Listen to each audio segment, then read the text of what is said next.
Hey, what's up, guys? Just got in from the rain. Hello from typhoon-filled Philippines. I think there's 2 typhoons circling right now. We've been getting blasted with rain for the last few days. I've been out of power and I haven't had internet for the last couple of days. I just got it up and running, so I wanted to crank out a video and upload something, and I've been wanting to make this video about my new purchase. I have posted a lot of videos talking about my travels on my scooter, and a lot of people have asked me, what is the process here? What are things to think about as far as buying a scooter? It's one of the first things that expats do when they come here is they buy a scooter or they buy a car. So this is my second scooter. I just upgraded. I just bought the new Honda ADV 160.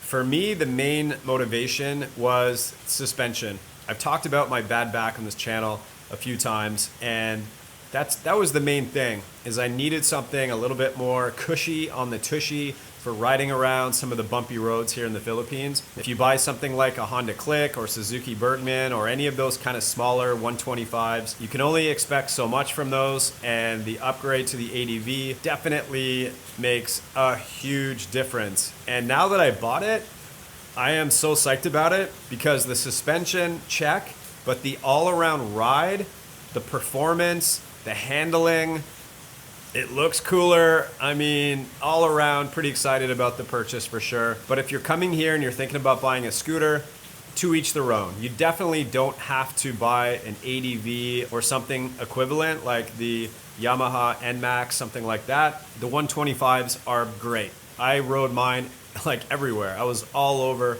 the Philippines on my Suzuki Bergman. Obviously, it comes down to your budget and your preference, but if you can't afford it within your budget comfortably, I think it's definitely worth the extra amount to get something a little bit nicer. Not only are you getting the comfort from the better suspension, better handling, stuff like that, it's a higher quality bike, so you're getting better components too. So if you're riding in the mountains, you have better brake components. It's got ABS brakes, so it's a safer ride. So that's something to consider for sure. Let me get into some details about buying a scooter here, at least everything that I know to help you out. I'm not claiming to be an expert. I bought 2 scooters now, so I've learned a few things, but I think what I've learned will definitely help you out. Both of the scooters that I bought were actually pre-owned. The first one was about a year old, and this one was actually just 2 months. So one of the benefits of buying pre-owned is that when you buy a new one, it takes forever to get registration. Like, it can take 3 months, 4 months, it really just depends.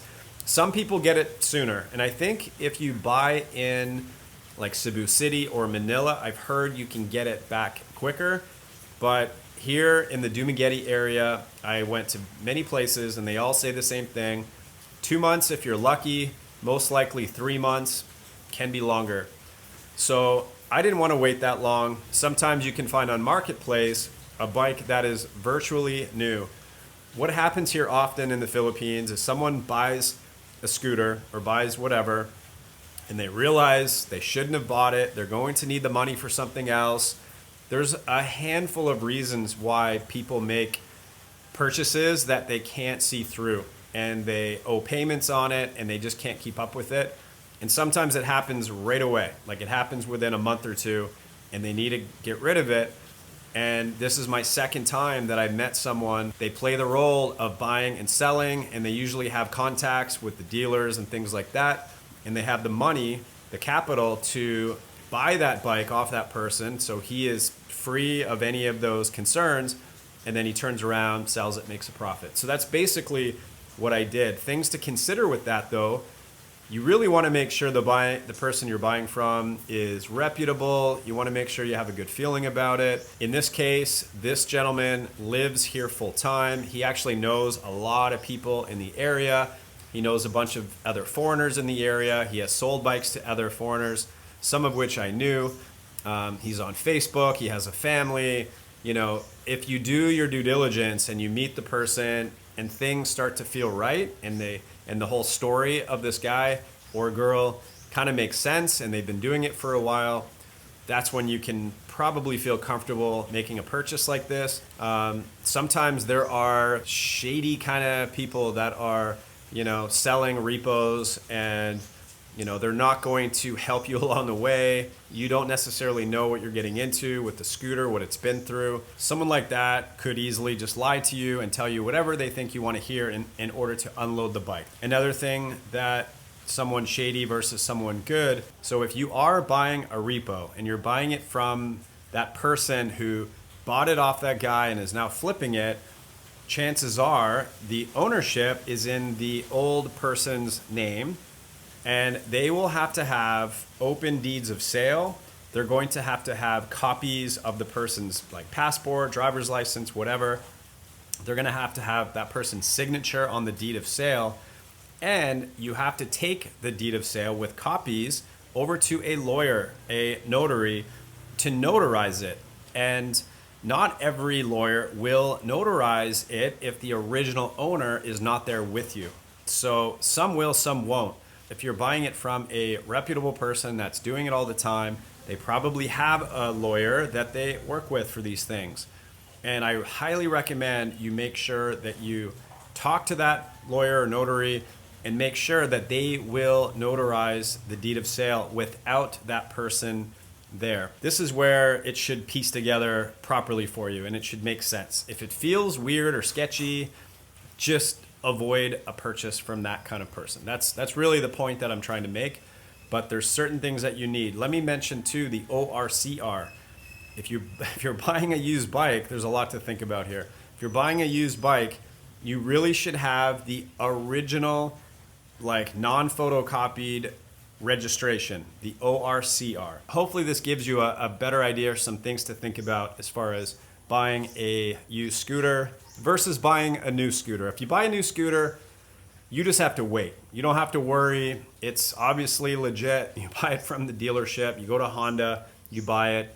But not everyone wants to wait 2, 3, 4 months to get the registration. So that's kind of the big benefit of buying a used bike. And there are a lot of repos on Facebook Marketplace. This kind of thing happens a lot.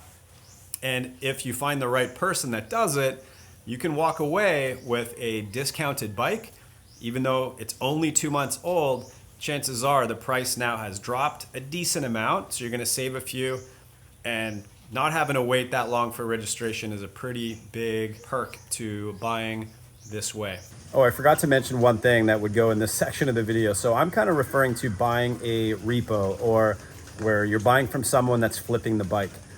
I did that twice, and the reason I did that is you usually get a pretty good price, and you can get a scooter with very low miles on it or kilometers on it, where if you buy directly from the original owner or someone that's just using the bike as his own or her own, and then 2, 3 years later they want to sell it and buy a new one, you can do that too. And you still need the same stuff. You still need the deed of sale.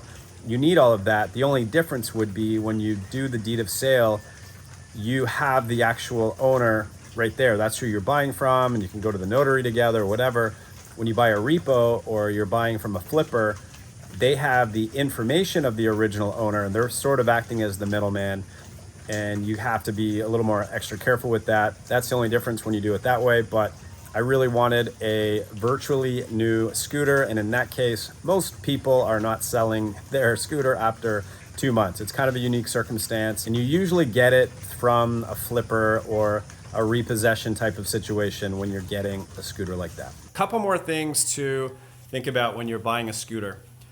This is kind of unique here in the Philippines. So when you buy a used scooter and it's registered in someone else's name, like my scooter that I just bought, it doesn't expire until 2027, and it's in the original owner's name. But because I have the notarized deed of sale attached to the registration, that is my essentially ownership of the bike. You are allowed to ride a scooter under someone else's name for the length of the registration. This is how I understand it, and I've been told this is the way it is from multiple people. So you do not have to just immediately put it in your name. I've been told this by people at the LTO. So this sounds like this is just the way it is here. So you don't have to stress out. If there's still plenty of time in the registration, you're good. You can ride it. Make sure you have the deed of sale. That is going to be very important documents to link it to the ownership of the bike. Now, of course, better to have it in your name probably.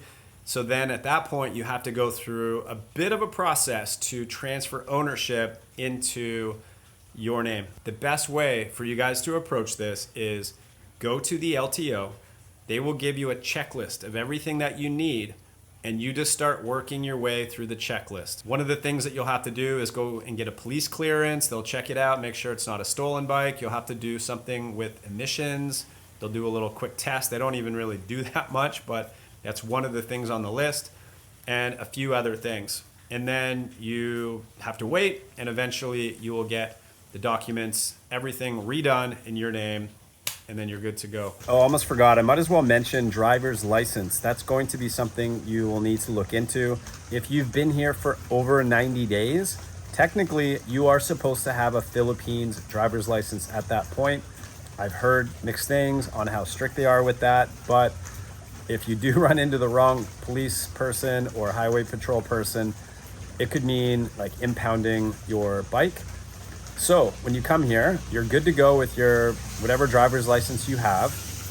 When you get a Philippines driver's license, when I did it in Cebu last year, and you tell them that you're going to be riding a scooter, it is mandatory that you get the endorsement on your driver's license for riding motorcycles, essentially. So even a scooter, even the smaller engine scooters, like what most people are going to use here, it requires that full motorcycle endorsement. So if you already have that in your driver's license back home, it's gonna make it a lot easier and quick and seamless as far as getting that Philippines driver's license. And if not, you're gonna have to go through the process of getting that here. Everything takes time, so just anticipate that. It's gonna be lineups at the LTO, driver's test kind of thing that you have to do. And it took me almost a week because of setbacks, and the right person wasn't in the office at the right time. And just expect hassles when you do this kind of thing. And if you want to save some time with some of those potential hassles, you can do your motorcycle endorsement before you come here if you have the time and it makes sense for you. I've had a lot of people reach out to me to ask me from previous videos where I talked about my scooter adventures and stuff like that. So I've been wanting to make a video that at least starts the process of explaining this kind of thing. Maybe I'll make some more. Anyways, thanks for watching, guys. Appreciate it. Hope this helps. See you in the next video. Bye.